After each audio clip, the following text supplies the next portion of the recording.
Well, yesterday was the third October monthly meeting, and I want to stress that because there's been a lot of meetings over the past couple months.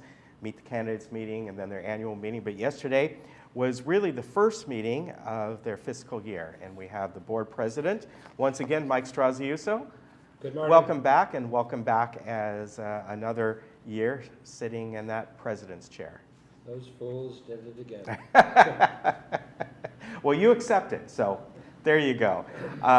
Well, you always got, for every meeting, you start off, you go through some of the business, the minutes of the other meetings, that sort of thing, but your remarks, your chair's remarks.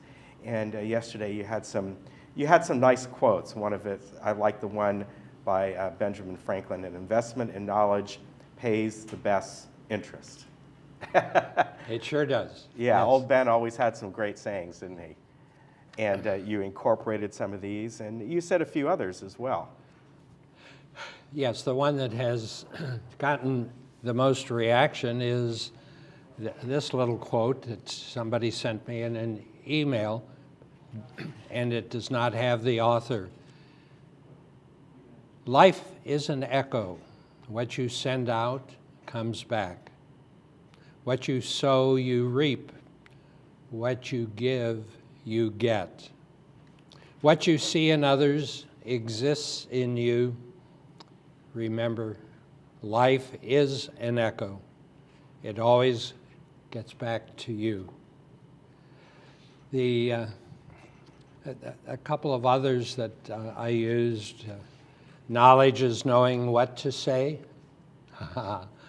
but wisdom is knowing when to say it. Yeah. Yes. Ooh. Yeah. Very true. Sunday morning, the theme of the sermon was attitude of gratitude.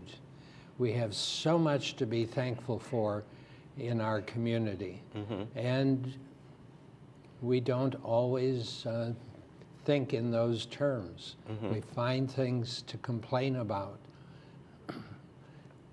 Stop, smell the roses, enjoy being in the most beautiful community in the world. That's true, and I like the quote that's on the top of the page here. Let the people know the facts, and the country will be safe, and that came from Abraham Lincoln, and that's just simply the facts are the facts. The facts are the facts. Excuse me. But they are only facts if you can prove them. Mm-hmm. And we got I got stopped in the lobby. It's a fact that direct elections would be superior to prove it. How can you prove that would be better? I used to drive into Los Angeles from Whittier, and there's multiple ways of getting to downtown Los Angeles. Mm-hmm. And I look at the traffic, and I think to myself, how wonderful it would be if I could clone myself at this moment, and one of us go, and the other one of us go Washington Boulevard or stay on the freeway. Never was able to accomplish it. No.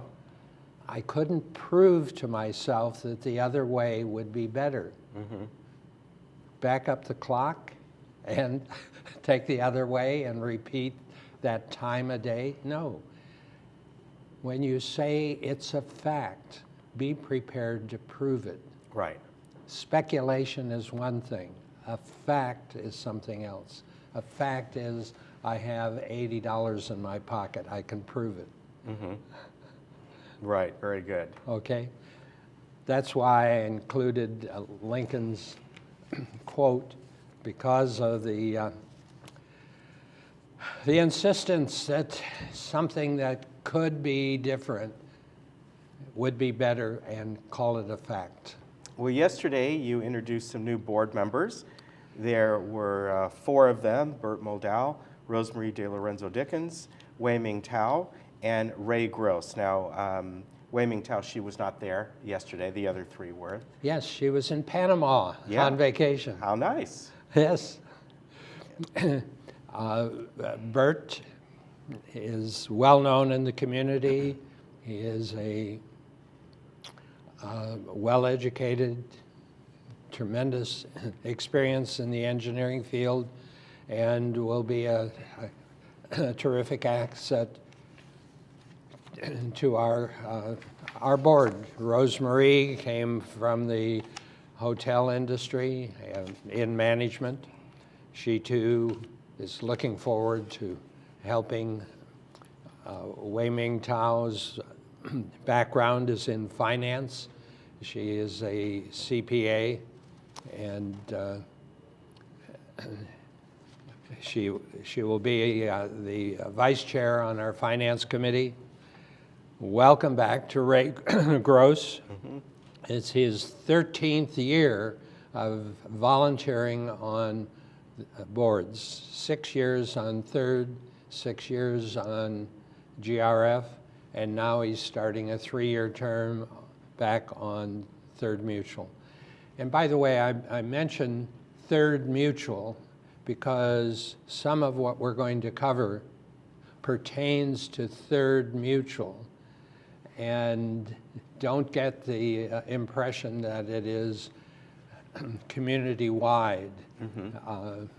A number of the traffic rules pertain to Third Mutual, and the bylaw changes that we're going to mention pertain to Third Mutual, not to United. Correct. And there's a common saying among those of us who are serving on boards. Unfortunately, not everybody realizes which mutual they're in. It's pretty easy if you live in the towers. Right. But yeah, some areas they just intertwine. Yeah. Some? Yeah. Well, quite a few, but it's. I know I've come across a few people, and they're not sure. Precisely. Well, everything on the far side, based on where we're located right now, of Moulton, we have both United and Third Mutual in Gate 1, mm-hmm. both United and Third Mutual mixed in Gate 5. If you're on the west side of Moulton, it's all Third Mutual. Right. Okay. Some of the things that were talked about yesterday, and there were quite a few in the members' comments, and a lot of people brought up some very interesting topics.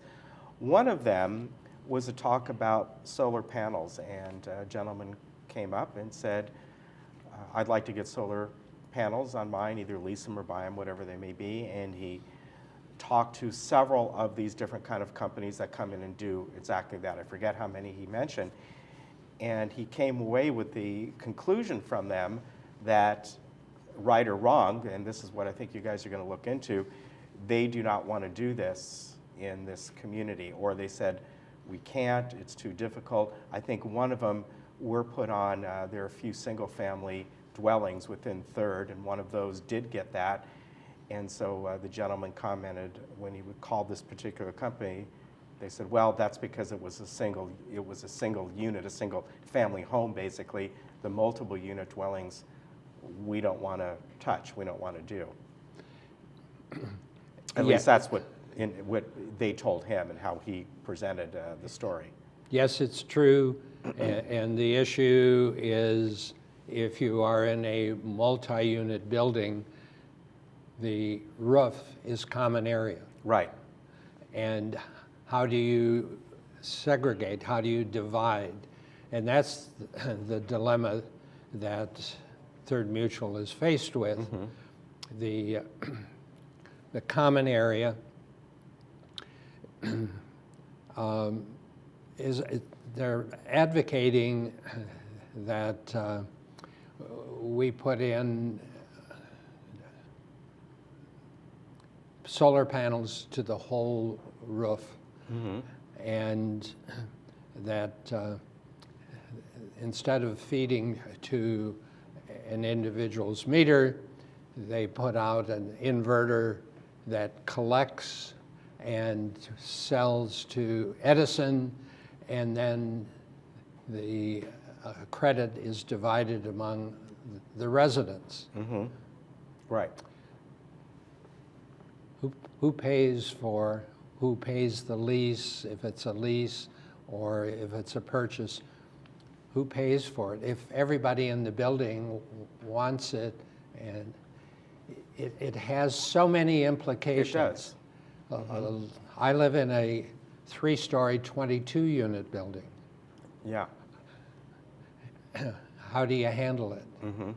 And Bert seems to think that there are solutions, and yet at the same time, since he's on the board, he's limited in how much activity he can participate in as a expert. Mm-hmm. We still have the obligation to protect our D&O insurance, directors and officers insurance, and not present ourselves as the experts. Right, and you know, when it comes to solar panels, that's an issue beyond this community, any multi-unit dwelling place. And even single-family homes, when they lease this, a lot of times it's a 20-year lease, and if they sell their home, they have to disclose it. They have to tell the new person coming in, by the way, if you buy this home, you're also signing an agreement to fulfill the remaining year's obligation to pay for the lease or some kind of thing, or buy it outright or whatever it may be. So it's a complication even out beyond the village. It is, and one of the references that has been thrown on the table, you know, there's a 150-unit complex south of us, and they get fantastic return on their investment. It has a single owner. That's not the case here. It's right. Comparing apples and oranges. Right. Well, moving on from that, another thing that was brought up yesterday in the comments and that you talked about a little bit, they meaning the Globe, which is owned and operated by the Orange County Register, and I think it's called Freedom Publications. They decided to end what was called the Director's Corner. And you explain, you know, they are a private entity. That's their right to do so. But one of the discussions that went along with this is eventually, as it went from members' comments and later on in the meeting, forming a communications committee as a way to get the word out about what's going on in Third, basically, and having maybe one point person there to be able to do that. So you first discussed that, and then that was discussed a little bit later on when you talked about forming what was going to be an ad hoc committee, and now is just now a full committee. Yes. We'd like to see their mission statement before we start appointing people. Right. Mm-hmm. It's a buzzword. You know, we need more communication. And I think I pointed out at that time that in communication, the very basic is that there's a sender and a receiver. Now, if you're a sender and no one's listening, are you communicating? You think you are. Mm-hmm. Too many, and I've heard numbers up to 95% of the people don't care. They're here, retired, they don't want to get involved. They don't want to listen. Mm-hmm. And will a communications committee improve that? Another one of those, it's a fact that it will improve. Well, that remains to be seen. Yes.